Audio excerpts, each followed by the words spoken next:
I know them as a person, because social media is very deceiving? And does it mean that I can have a fulfilled relationship with that person? Okay? All right, so today's, and when it comes up, you guys will see it. So today's main takeaway, which I hate to admit, but all of our parents, especially our mums, were very, very correct in saying that whoever you hang out with determines the rest of your future. So it is really true. Whoever you hang out with, and I think the quote that I hear a lot is, show me your friends and I'll show you who you are. Thank you. Perfect. I'm going to change it up a little bit tonight. I'm going to change it to, show me who your friends are, and no, it was show me who your friends are and I'll show you who you are. I'm going to change it up. I'm going to change it to, show me who your friends are and I'll show you your future. Okay? Because who we invest our time with and who we spend a lot of our time with really does affect who you become, really does affect your personality. If I'm a person that, wants to be career focused and I'm hanging out with people that are not, guess what? Sad to say, you're just not going to reach the goals that you want to in the certain timeline that you want to. If I'm really worried about my health and I want to go on a diet, but I'm hanging out with people that want to go to Hungry Jack's and Macca's every week, every night, I'm sorry to say, they're just not helping. And it's hard to hear sometimes because it does mean that I have to reevaluate all of these friends that I have in my life. And I do want you to reevaluate because we often have way too many people in our lives. But who you're investing your time with is actually super important. Because sometimes we give, and then you end up with absolutely nothing. So I do want you guys to think about that. And the verse that I'm going to get you guys to think about today as well is Proverbs 13:20. So walk with the wise and become wise, for a companion of fools suffers harm. Okay? Very similar to show me who your friends are and I'll show you who you are. If I'm walking with wise people, it's likely that I'm going to learn things. If I'm not, it's also likely that I'm not going to reach very far in my goals. Okay, so we've done that one. Okay, we're going to do a little activity. I want you to think of your closest friends. I'm not going to say write them down because there's people sitting right next to each other and we don't want anyone's feelings to get hurt. But I do want you to think about, let's say, just your closest friends, all right? Just think about your closest friends. I'm going to give you a minute to do that. And your pet does not count. I want a friend, I want a human, no imaginary friends. Don't tell me, I don't know, siblings if they're really not your best friend. Don't tell me family, yeah? I mean, yes, yes, but let's talk about real people, all right? Let's talk about people that I can call up in the middle of the night. Yes, yes. Alive right now, guys. Yes, yes, that I can call up and he can come over. Yes, no too fake. Just, is he going to come over your house? I don't think so, so no. Think about them, please. Does everyone have their names in their head? I'm talking like real close friends. Got them? Okay. This is a question that I asked and some people couldn't come up with a name. And that is okay, because I think we're all at that stage where we're still figuring out our friends and our friend groups. So, and hopefully after tonight you'll know what to look for. Okay. So there was a study done in America, and they said that an average person has about 5 close friends. Did you guys come up with 5 names? Can you put your hand up if it's less than 5? Okay. Yep. Wow, you guys have a lot of friends. More than 5? Okay. Cool. Okay. 5 friends is the average for a person.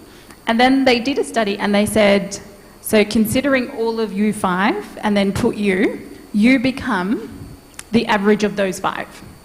So let's say socially or financially or spiritually, I have a friend that is, super spiritual, and then another, number 2, number 3, and you're the average of those 5, okay? then I want you to reevaluate that. Is that where you want to be? Do I want to be the average of the 5 people that I have in my head? If it's not 5, it's 2. Do I want to be the average of those 2 that I have in my head? If your answer is no, this is where you're going to reevaluate. If the answer is yes, then great, you're on the right track with friendship. So, now we're going to go through, sorry, I'm just going to change the slide as well. All right, so this is FBB version. Has anyone heard of FBB versions? Okay, so it's not your new King James version. What is a friend? A friend is someone who you may or may not know.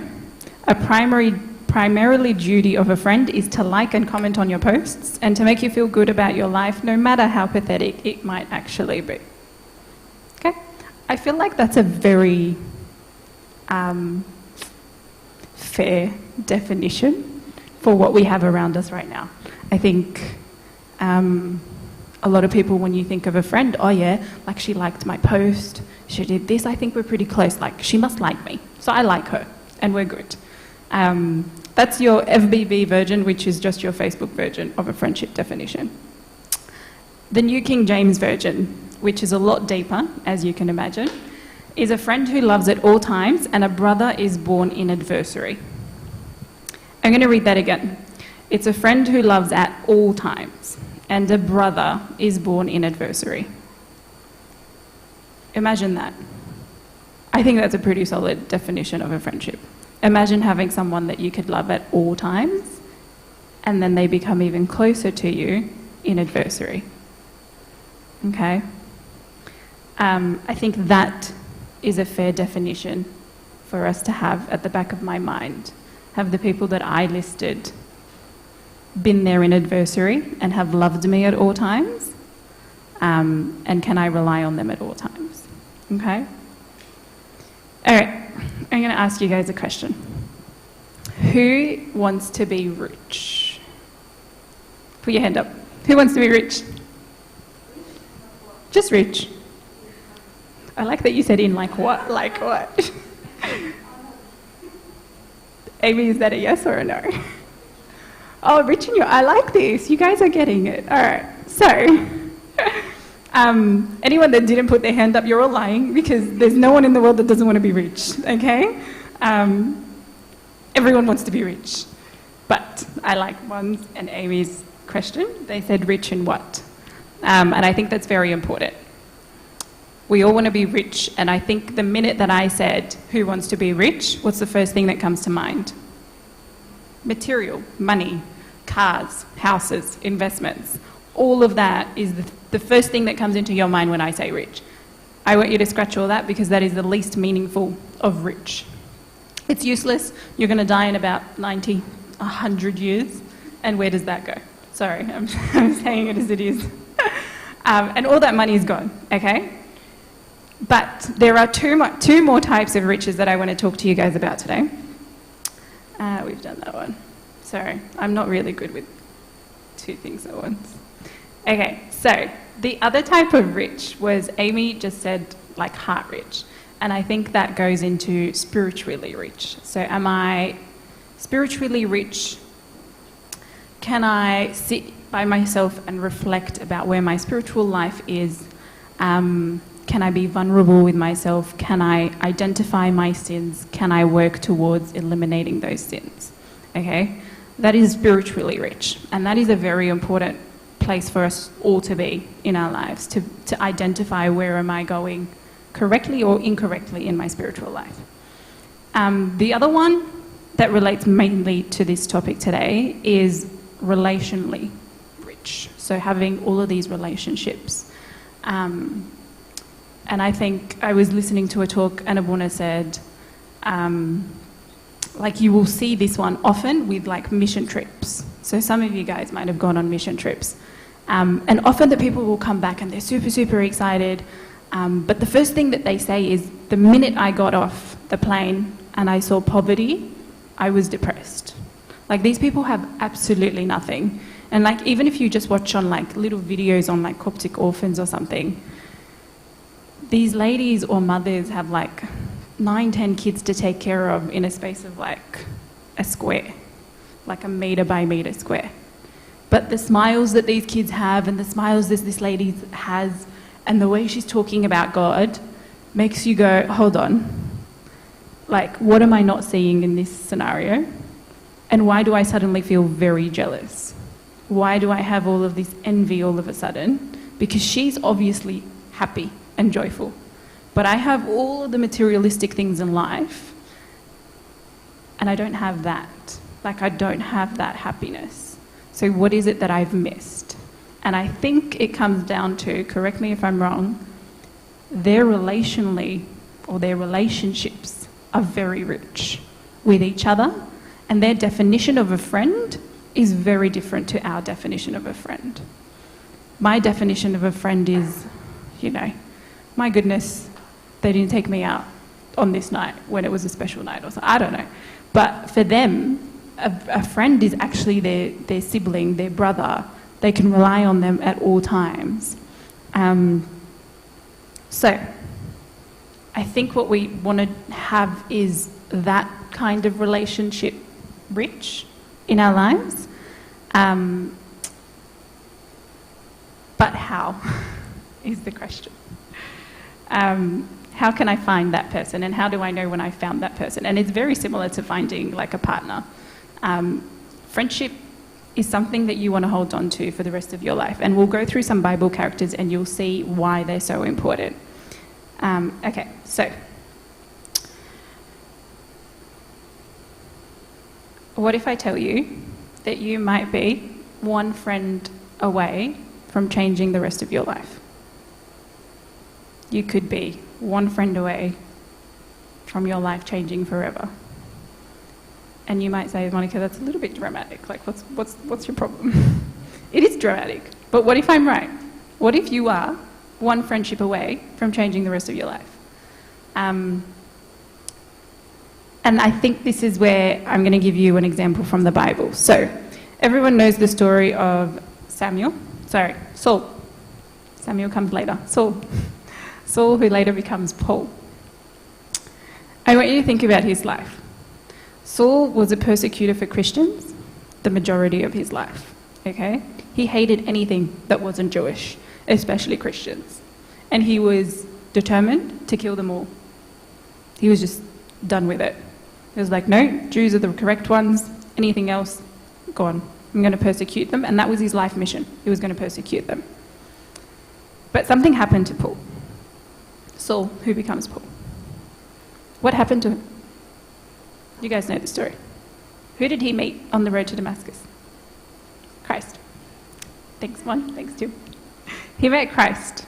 And Christ, of course, is our best friend and the one that will tell you where your friends go, like where your life goes with your friends. But he met Christ and it changed. But I don't want to really talk about how he met Christ. I want to talk about someone else that he meets later in life. So we're going to read a quick verse in Acts 9:23. It's probably too small, so I will read it. I don't like picking on people, but I might have to later. So it says, when he came to Jerusalem, he tried to join the disciples, but they were all afraid of him, not believing that he was really a disciple. But Barnabas, remember his name, took him and brought him to the disciples. He told them how Saul on his journey had seen the Lord and that the Lord had spoken to him, and how in Damascus he preached fearlessly in the name of Christ. So Saul stayed with them and moved about freely in Jerusalem, speaking boldly in the name of the Lord. So who was it that got Paul in the crowd with the disciples? Barnabas. Imagine he never met Barnabas. Imagine he never met him, and the apostles and the disciples were like, nah, we can't trust you. You've been killing us all. Like, close the doors, close the churches. This guy cannot come in. He will just kill us all. But he met one person who was determined to believe him, and one person who fought for him and went to the disciples and fought for his case and was like, guys, you've got it all wrong. and we are all about love, so hear his story out. He really did meet Christ. But if he didn't meet Barnabas, and this happens often a lot in churches, like people will come in and no one welcomes them, and they're like, all right, goodbye. Like, I've tried, I came, no one welcomed me, I'm gone. This could have been Paul. He could have gone and been like, I tried, they didn't accept me, what more do you want from me? And his life would have gone very differently to what we know it now. He wouldn't have written all of the books in the New Testament. We wouldn't have all of these teachings. So I go back to, what if you are one friend away? And again, keep it at the back of your mind, you might be that friend that helps someone. But you might be that, or you might have, or you might find a friend that changes the trajectory of your life. Okay? All right, so, any questions so far? Okay. We're going to talk about, since the topic is all about, so the topic is about friends that make or break. I'm going to focus on the friends that can make tonight, okay? And I wrote there 3 types of friends, but they could also be 3 things to look for in a friend, okay? You might have all of them, all 3, in one friend. And you are one lucky person if you have all those, okay? But they could come across in like different, so it could be friend 1 has 1 or 2, but not 3. But they're the 3 things that I want you guys to really focus on tonight, because they're the 3 things that we should be as a friend, but we should also look for in a friend, okay? So, I've been obsessed with King David lately. I don't know, it's just been on my mind a lot. And it's funny because you guys read the psalm today about King David. You guys all know the story of King David. We're going to really focus about the people that King David had around him in his life, who made King David who he is. And I genuinely think if he didn't have these 3 people, his life would have been different. Okay? So my first one is, well, I wrote a Samuel, but it was Samuel. So a friend who makes me better. So in the story of David, Samuel was like a role model. Okay, so Samuel was the one that went to Jesse and was like, bring out all your sons, I want to see them all. One of them is going to be anointed today. Okay? So Jesse brings out all his sons. Well, not all. He brings out 7. And Samuel goes, no, not this one, not this one, not this one, not this one. Do you have any more? So even Jesse himself was like, I brought you out all my good ones. I brought you out all my elders. Like, what more do you want? And he forgot David. And I think it's because even Jesse didn't see how special David was. Like, he was just a young boy taking care of the sheep. And he was very young. So he didn't think about his potential. Like, even his own father didn't consider him to have that much potential. But Samuel was like, nope, there has to be someone else because God said so. Okay? So they bring out David, and the minute he sees him, he knows. Okay? And that's the friend that makes us better. And I think the friend that makes us better is going to... So later on, obviously, Samuel becomes like a mentor to David. He anoints him and he supports him throughout the process. And I was listening, this is a little bit off topic, but I was listening to a talk and they said, like, our church fathers believe that he was anointed, but no one knew why. Like, his family wasn't sure. Because obviously you can't go around and go, I'm going to anoint the new king. They'd kill you, especially Saul. So, like, the only people that knew would have been Samuel and David. And the interesting thing is, what did David do straight after being anointed? Like, he was told what he was anointed for. No one else knew, because his brothers made fun of him 10 minutes later about trying to fight Goliath and joining the army. And if you had known that this man was a chosen man of God, would you make fun of him? There's no way. And that's why our church fathers say, you know, they didn't know. But what did David do? And this shows a lot about his character. David just got anointed as king, and later on, if you guys check it out, he goes back to shepherd boy. He goes back to his life's calling. Like, God, yes, anointed me as king, but I'm going to go back and do what I can do till that time comes. There is a king right now. Saul's king, and that's fine. But right now, what is my time? What is it that I need to be doing? What is it that God's working in me privately that is not public? And it was going back to what I know, and it was going back to sheep. But he had Samuel. So Samuel supported him throughout that process. Sorry, guys. And there's the verse that says, David had a heart like Christ, like God's heart. And I think the minute Samuel saw him, he would have seen that too. And that's someone that believed in David, okay? I want you to think back to your friends that you just put in the back of your head. Any of those, or more than one, are ones that make you a better person. Can you think of one that you can go to with a problem and they will, I don't know if you want to call them like a mentor, they will support you through it? Whether it's a big brother, an older sister, same age sister, a brother. Do you have that one friend that makes you a better person, that believes in you and trusts that you can be great? Or are my friends the ones that put me down? When I say I want to go to church, oh, not too early, you can go on your own. Or guys, let's go do a Friday talk. Not really keen, or I'd rather just stay in bed. What type of friends are you surrounding yourself with? Okay? All right. I think also we often think that that we can't have it all. And I don't think that's true. I think you can have it all when it comes to friendship. And I think it's important to look for someone that, because people will give the excuse to people and go, oh, you know, she was just never brought up in the church, but she's good in everything else. And that's great, and you can love these people. But are you surrounding yourself with people that are going to make you better, is the question. Okay? All right, so we've got our first one, who is Samuel, which is a friend who makes me better. Okay? The next one is a Jonathan.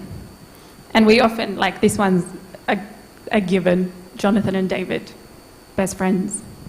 Whenever we do like Sunday school lessons, they're the ones we're going to talk about when it comes to friendship. So, Jonathan. Jonathan is an interesting one. Jonathan was David's rival. His dad was trying to kill him.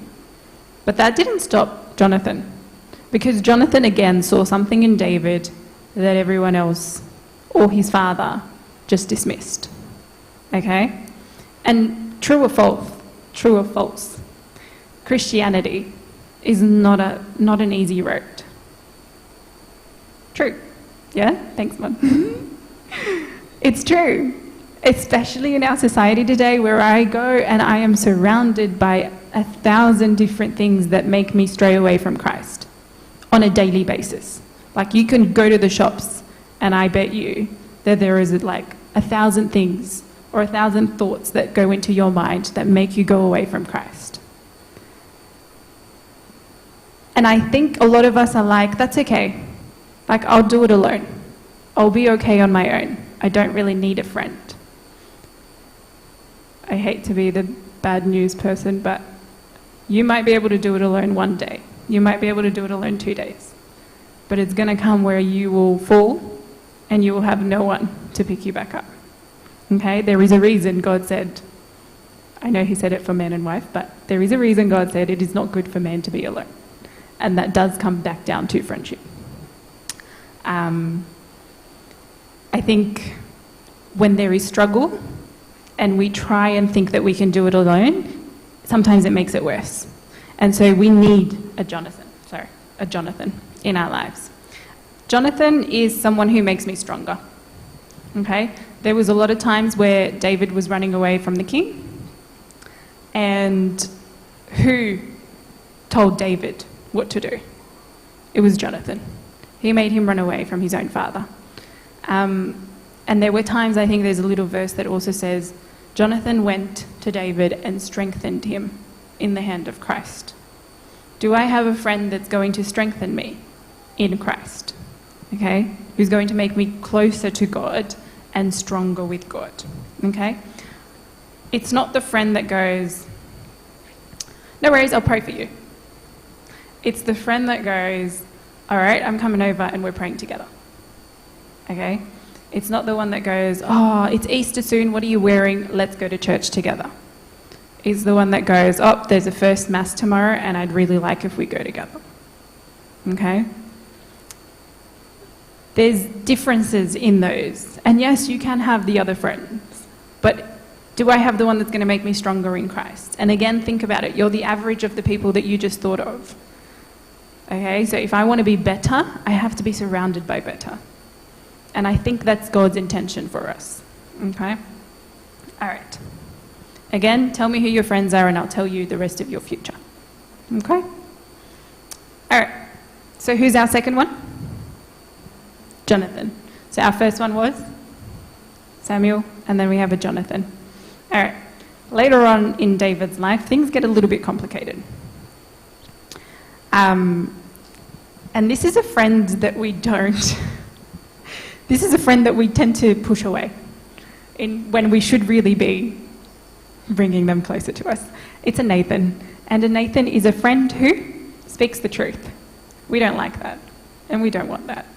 I don't want someone to tell me that I did something wrong. I don't want someone to tell me there's flaws in me. And it's hard to hear. But it's the one friend that will bring you closer to Christ. And it is the most important friend. So think about your friends that you listed in your head. Do you have a Nathan? And I'll quickly just go through what happened with Nathan. So Nathan, fast forward a little bit in David's life, David falls with Bathsheba and has a baby, and it leads him to murder, and then marrying the lady, and then having a kid, and no one ever questions the king, so it's fine. But the problem is David justified his sin. He was like, no, but I did the right thing. Like, I murdered the guy. Well, obviously he didn't say I murdered, but, I got rid of him. And I'm taking care of the son, right? Like, that's the right thing. What else was I supposed to do? And he didn't realize his sin. And God was so generous. He was generous enough to go, David, I love you so much. I can't lose you over this. This is not right. And I'm going to send you someone that's going to tell you that this is not right. And so he sends a Nathan. And Nathan comes up to David and he's like, can I tell you a story? And David goes, sure, go for it. And so Nathan starts and he's like, look, there's a really rich man who has everything that he needs. Lots of sheep, lots of cattle, big castle, he's got it all. And then there's another guy who doesn't have anything, he's got one sheep. And then the rich man has a visitor coming over. But he gets really selfish and he doesn't want to take from his sheep to sacrifice. So he goes, kills the other man and takes his sheep instead. And then he goes, what are you talking about? This man is terrible. We have to get rid of this guy. Tell me, where did you get this story from? And then Nathan goes, that man is you. Yeah, it's ouch. It's very ouch. And the interesting thing here is Nathan didn't do this in like a harsh manner. Like he didn't go up to him and go, and this is where I need you guys to think about it, am I that friend as well? Can I approach my friends in a loving manner and tell them what needs to be said? And again, I need you to reevaluate, because if the friend in front of you does not take it in a loving manner, then something is up there, okay? Because we're supposed to be brothers and sisters in Christ. I should be able to tell my friend, and yes, they might get upset, and that is okay. But at the same time, have they taken my advice on board? And at the same time, are you willing to take that advice on board? Do you want to hear the truth? If you go, oh, no, you're wrong, I'm going to cut this person out of my life because they told me the truth, then you've just pushed away a Nathan. And you've just pushed the person that might bring you closer to Christ. But Nathan doesn't do it in a rude manner. In fact, he does it in a really really cute manner, if anything. Like, he goes into a story and he tells them a story and he goes, you know, what do you think? And he made David realize his own sin. He didn't go, you did this and you did that, and that's why you're going to... He didn't say that. So again, we have to be really loving in the way we approach our friends, but don't ever push someone that tells you the truth about you. Okay? All right. A lot of us will then go, you know, if they truly love me, they wouldn't say all these hurtful things about me. Which is true, but also, if I don't hear these things, will I ever change the trajectory of my life? If someone is not telling me that I'm hanging out with the wrong crowd, if someone is not telling me that I'm not taking care of my career, if someone is not telling me that I've made a particular sin, have I changed the trajectory of my life, and have I made my life any better? Have I become any closer to Christ? Probably not. So those were the three that I really just wanted to discuss with you guys. Let's go back through them. So what did we have first? A Samuel, which is a who? Who brings you? Who makes you stronger? So that could be your mentor. And then we had a... Samuel's better. Someone who makes you better. Thanks. Do you want to come up? Thanks. So Samuel is the one who makes you better. And then what do we have after that? Jonathan, who makes me stronger. And then we had the last one, which is a Nathan, who speaks the truth. Was that a hand raise or no? Okay, cool. All right, so let's see. I think that was it, guys. I said I'll keep it nice and short and sweet. So, do we have any questions about the three friends that we discussed today? Yes, Tim. Or anything about friendship. Go for it. Yeah.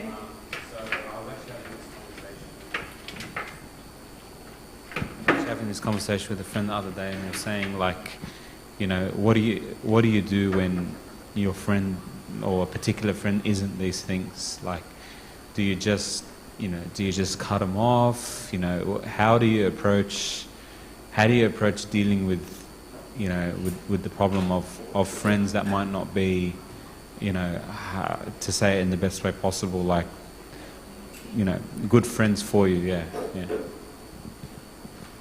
What do you guys reckon? I have an answer, but what do you guys reckon? No, I'm going to open it up because we're going to have a discussion today. Let's go. So the question was, so let's say we just discussed all of these things, and let's say you guys have reevaluated and gone, oh no, this person might not be the best person for me. What do I do then? How do I just cut them off? Do I say that I'm cutting them off? What do I do? Yes, JV. Okay, yep. So slowly distancing myself from them. Any other ideas? Yes, Amy.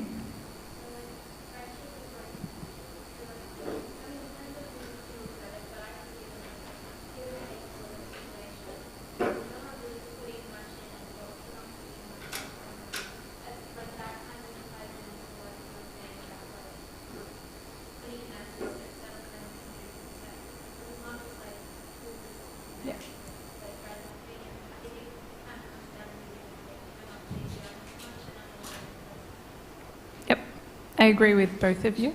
I think, like this talk, we were talking about finding those three friends, but it's also really important to be that friend to someone else. So what you're saying is it's a give and take thing. So if I want to be made stronger, have I made my friend stronger? Okay. If I want to be closer to Christ, have I made my friend closer? If I wanted to be... if I want to speak the truth, am I speaking the truth through my friends? At the same time, if after I've realised that I've done that and it's still not bringing me closer to Christ, like what's that quote? I had it here somewhere. Oh, you can't soar with eagles if you're running with the turkeys. Okay, and it's true. Like I'm not going to reach my highest potential if I'm still on the ground running with the turkeys that are going to get hunted. Okay, so yes, I would say one of the ways would be to slowly distance myself. What about other things? Yeah.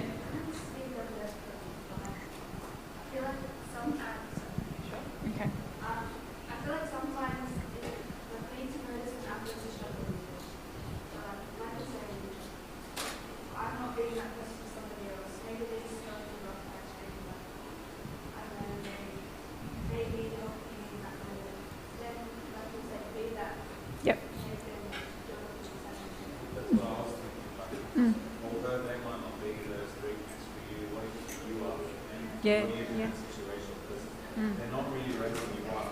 Yep. But you might be that early life.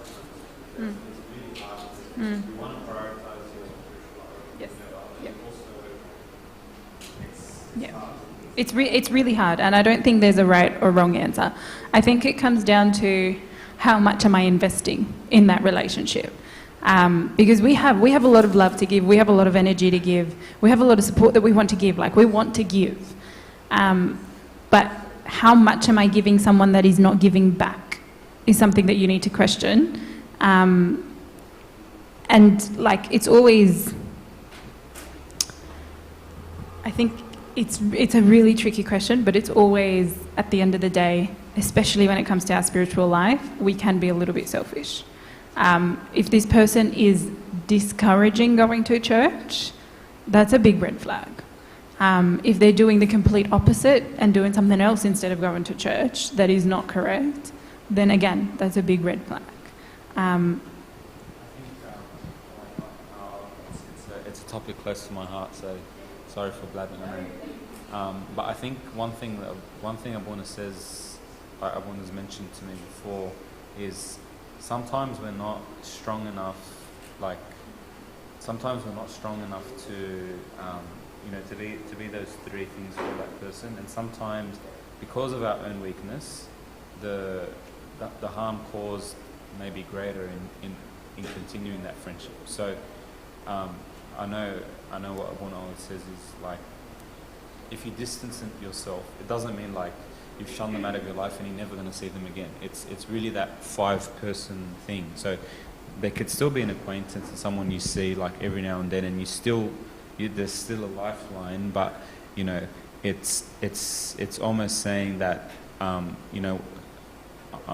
still here for you, but the in a different way, in a different manner. Yeah. So I think it's hard, but it is difficult. But I think if you look at it that way, it might help. Did you guys catch that? Okay, I'm going to assume yes, since no one answered. I think you're right. I think it's very true. And we can do it in a manner that is not, I'm going to block you on Facebook and that's it, we're done. Like, we're over. It's not a make or, like, it's not, I'm going to break it completely off. I think the biggest thing, if anything, if you decide to slowly distance or just slowly take yourself out of the equation, is you don't forget this person. And you won't, because that's a person that you might have spent a very long time with. So the first thing that you should be doing for this person is praying for them. And that way you haven't neglected them completely. And you can still be friendly and nice. I think it's more just on a different level than to my best friend that I'm going to call up and be like, hey, I'm really struggling. Like, I need help. So again, yeah, it comes down to how you're defining that relationship. Do they become a colleague or an acquaintance rather than a best friend? Yes, Mike.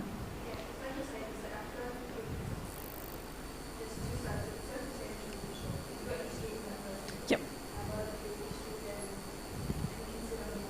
Yeah. Yeah. Yeah, yeah. Yeah. Yes. For those, yeah. Yeah. It's true. Yeah. Yeah.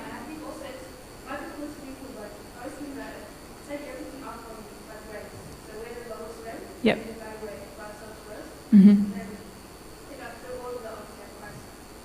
There. Yep. Mm. Mm. Yes. No, no.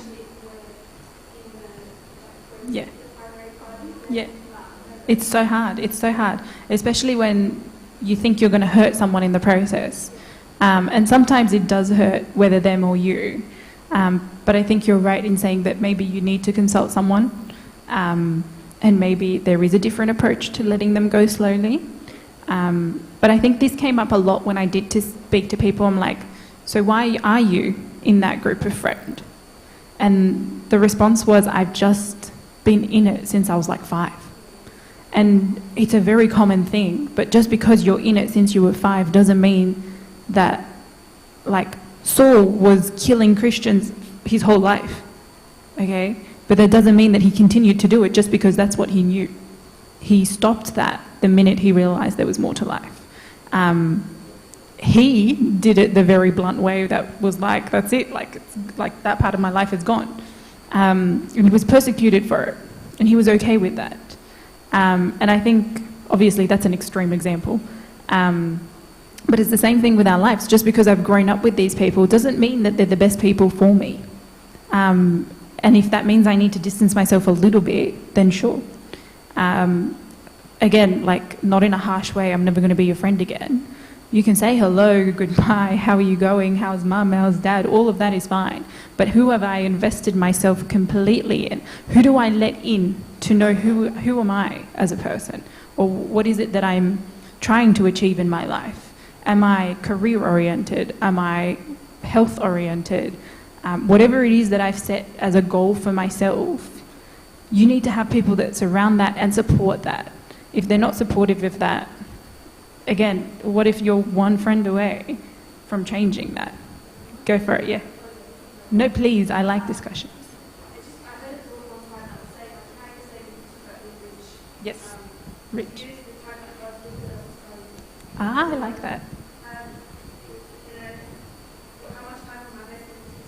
Okay. Yeah. Yeah. Yeah. Good. I like that. Yeah. That's really nice. If you guys didn't hear what Monica was saying, she said God has given you time, and that's a gift. Oh, Anthony was here. I love you. God has given you a gift, and use that as currency with other people. So if I'm going to spend X amount of time with this person, is it spiritually good for me? Is it morally good for me? How much have I spent from what God has given me in someone else? Yeah, I like that. That's really nice. Yeah. All right. Any other questions, discussions? Yes. Go for it.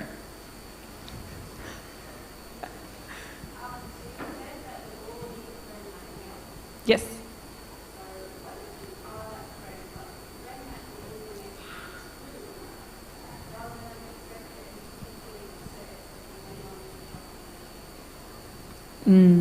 That's a good one. I think it's human to not want to hear the bad. But I also think that if you can't accept the bad, you can't change. What do you guys reckon? What do you do in that scenario? Did everyone hear the question? So I'm being honest with a friend, but they're not accepting it. And now I'm really careful with everything that I say or do around that friend. Yes, Beck.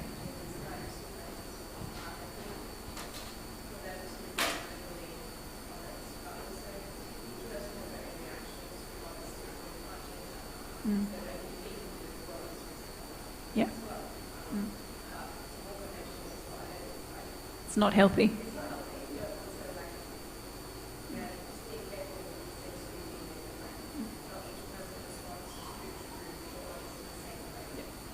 Some people, you're right, they don't respond to it the same way, and some people take time. Like they might get really angry and stressed and go, you don't love me. And then, you know, they deal with it differently. But I think it's fair to say that it is a two-way thing. In any relationship in our lives, it's two ways. So if you feel like you're walking on eggshells, that's tricky, and I would definitely consult a confession father. But you want to be in a healthy relationship where you can say what's on your mind. So again, sometimes we have to reevaluate. Am I 100% sure of what I'm saying? And if you are, and you've consulted maybe again a confession father, then sure, you should be able to say what's on your mind, and they should be able to accept it sometimes. Yeah. Sorry, Tim.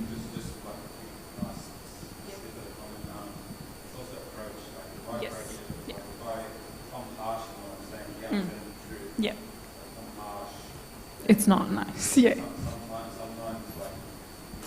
like how Nathan, he used like a story. It's not to say to use a story, but like sometimes it's the approach of how I say not necessarily 100%. I can say the truth. You know, they say like if you have feedback to give, it's like a feedback burger. The two ones are compliments. Yes. Yeah. We say like Say the. Yep. So that approach. Yeah. Yeah. That's true. Does everyone know the burger approach? So compliment, then you can give criticism, and then follow it up with another compliment. You obviously love this person enough to care about their salvation. Otherwise, you wouldn't be telling them. Okay?